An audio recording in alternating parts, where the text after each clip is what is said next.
Subscribe कीजिए technical गुरुजी channel को और बेल आइकन को दबाइए लेटेस्ट टेक्नोलॉजी वीडियोस सबसे पहले देखने के लिए। दोस्तों MP3 के बारे में तो आप सभी ने सुना ही होगा, आप सभी रोजाना काम में लेते होंगे MP3 को, लेकिन यहां पे आपके लिए दो बातें हैं।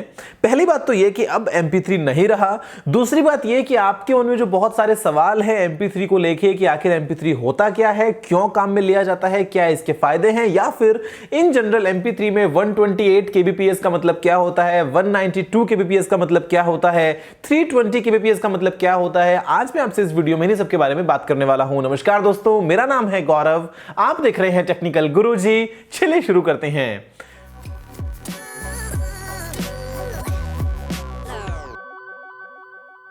दोस्तों मुझे याद है मेरे पास जब एक मोबाइल फोन था बहुत पहले, जो था नोकिया का 7610, उस टाइम पे उस फोन के साथ में 32 MB का मेमोरी कार्ड फ्री आया था, और वो जो फोन है वो मैक्सिमम 1 GB तक के मेमोरी कार्ड्स को सपोर्ट करता था।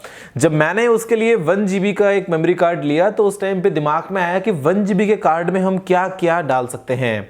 तो कुछ MP3 गाने थे 100-150 के आसपास, उसके अलावा कुछ वहां पे उस टाइम पे वीडियो सॉन्ग्स बहुत ही पॉपुलर थे, तो कुछ वो वीडियो सॉन्ग्स थे, उसके अलावा कुछ गेम्स या फिर कुछ एप्स, और बेसिकली 1 GB का कार्ड फुल। अब दोस्तों यहां पे MP3 ने बहुत मदद करी, क्योंकि उस MP3 की वजह से ही 4 से 5 MB का एक गाना होता है। आज के डेट में आप बड़े आराम से अपने फोन्स में उन गानों को स्ट्रीम करते हैं, डाउनलोड भी करते हैं, कॉपी करते हैं, सेव करते हैं, क्योंकि यहां पे दोस्तों वो जो डेटा का साइज है वो बहुत ही छोटा बन जाता है। लेकिन क्या आप जानते हैं कि ये दोस्तों एक कंप्रेस्ड फॉर्मेट है। बेसिकली MP3 जो हम बड़े आराम से काम में लेते हैं, बचपन से आज तक सुनते आ रहे हैं MP3, जहां पे एक जो गाना है वो बड़े आराम से 4 से 5 MB का, 3 MB का, 4 MB का होता है। ये दोस्तों ओरिजिनल अगर मैं आपसे बात करता हूं गाने की, तो उसका साइज कम से कम 10 गुना ज्यादा बड़ा होगा। यानी कि इन जनरल अगर कोई गाना दोस्तों MP3 फॉर्मेट में मान लीजिए 5 MB का है, तो वो नॉर्मली ओरिजिनल फॉर्मेट में करीब करीब 50 MB का होगा।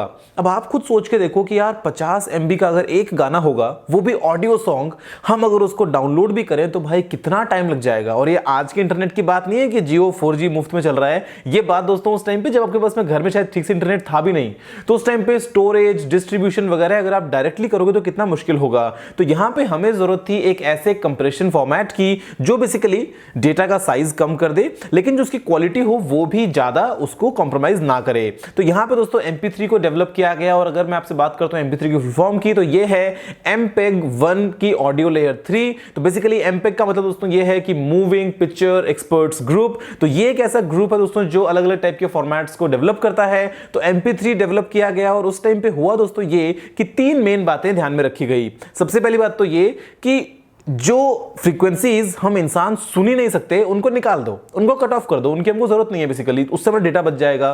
दूसरी चीज दोस्तों ये कि अगर किसी भी ऑडियो में अगर मान लीजिए दो जो है वो आपको एक साथ अलग अलग चीजें सुनाई दे रही है, जिसमें से एक जो है वो लाउड है, तो हमारा जो दिमाग है वो बेसिकली फोकस करेगा लाउड की तरफ। तो उस टाइम पे जो लाउड नहीं है उसको काट दो वहां से, बिकॉज वो हम ध्यान से सुन नहीं पाएंगे।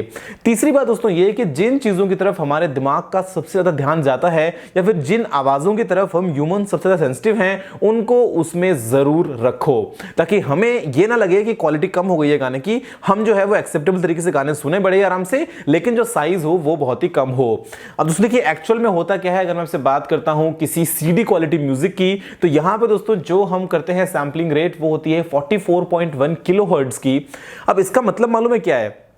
देखो ऑडियो आपको मालूम है कि जो भी आप सुन भी रहे हो, आपके जो ईयरफोन्स वगैरह हैं या इवन जो माइक वगैरह होता है, वो सभी दोस्तों एनालॉग डिवाइसेस हैं। बेसिकली एनालॉग में आउटपुट देंगे, एनालॉग में इनपुट लेंगे। लेकिन अगर मैं आपसे बात करता हूं ऑडियो प्रोसेसिंग की, जो हम काम लेते हैं कंप्यूटर्स में, तो वो होता है कंप्लीटली डिजिटल।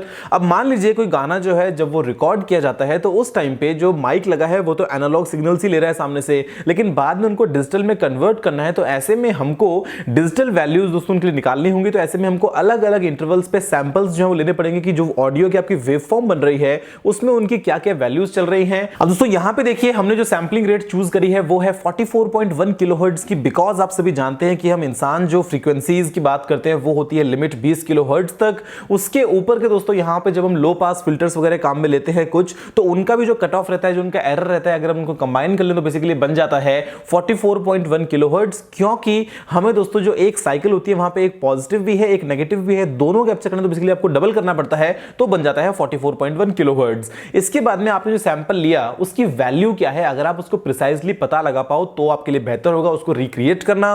तो यहां पे दोस्तों हम काम में लेते हैं इन जनरल 2 बाइट की बिट डेप्थ का, यानी कि 16 बिट्स हैं, 8 बिट्स पॉजिटिव के लिए, 8 बिट्स नेगेटिव के लिए, जो हमें करीब करीब 65,536 वैल्यूज प्रोवाइड करते हैं। इसके चलते आप एकदम अच्छे से एक्यूरेटली उसको ट्रैक कर पाते हो। अब यहां पे बेसिकली दोस्तों अगर आप बात करते हो बिट रेट की तो वो निकल के आती है करीब 1411 समथिंग। लेकिन दोस्तों यहां पे हम क्या करते हैं, MP3 में करते हैं कंप्रेस, तो वो बन जाती है बाद में 128 kbps, 192 kbps। तो बेसिकली आप उसको रिड्यूस कर रहे हो, तो जो डेटा आपके पास में आ रहा है वो ओरिजिनल तो नहीं आ रहा है, लेकिन हाँ इतना आ रहा है कि आपको उससे कुछ ज्यादा फर्क ना पड़े। लेकिन फिर भी दोस्तों MP3 में अगर आपको हाई क्वालिटी म्यूजिक चाहिए तो आप 256 kbps या फिर 320 kbps के अगर गाने सुनेंगे तो आपको डेफिनेटली एक बेहतर क्वालिटी महसूस होगी अगर आप कंपेयर करते हैं 128 kbps वाले गानों से।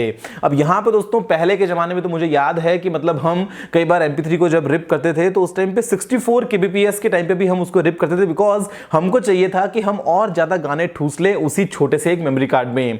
आप मुझे बताइए कि आपने MP3 को यूज करना कब से स्टार्ट किया, आप आज की डेट में कितना फ्रीक्वेंटली इसको यूज करते हैं, बिकॉज आगे चल के दोस्तों हम यहां पे काम में लेने वाले हैं जो मेन स्ट्रीम बन जाएगा कोडेक, वो है AAC यानी कि एडवांस्ड ऑडियो कोडिंग, जो कि एप्पल बहुत दिनों से काम में ले रहा है। अभी MP3 तो रहा नहीं, तो अभी चारों तरफ AAC ही होने वाला है। ऐसा नहीं है कि जो आपने MP3 गाने रखे हैं वो आपके सब खराब हो जाएंगे, वो सब रहेंगे। आगे चल के MP3 को हम रिप्लेस कर रहे हैं AAC से, इतनी सी ही बात है। दोस्तों मुझे उम्मीद है कि आपको वीडियो पसंद आया होगा। अगर आपको कोई सलाह सुझाव हो तो आप नीचे कमेंट करना मत भूलिएगा। अगर आपने इस वीडियो को भी तो लाइक और शेयर नहीं किया तो लाइक कर दीजिए और शेयर भी कर दीजिए, और चैनल को सब्सक्राइब करना बिल्कुल मत भूलिएगा, क्योंकि मैं आपके लिए रोजाना ऐसी ही वीडियोस लेके आता रहता हूं। फिलहाल के लिए इतना ही दोस्तों, जय हिंद, वंदे मातरम।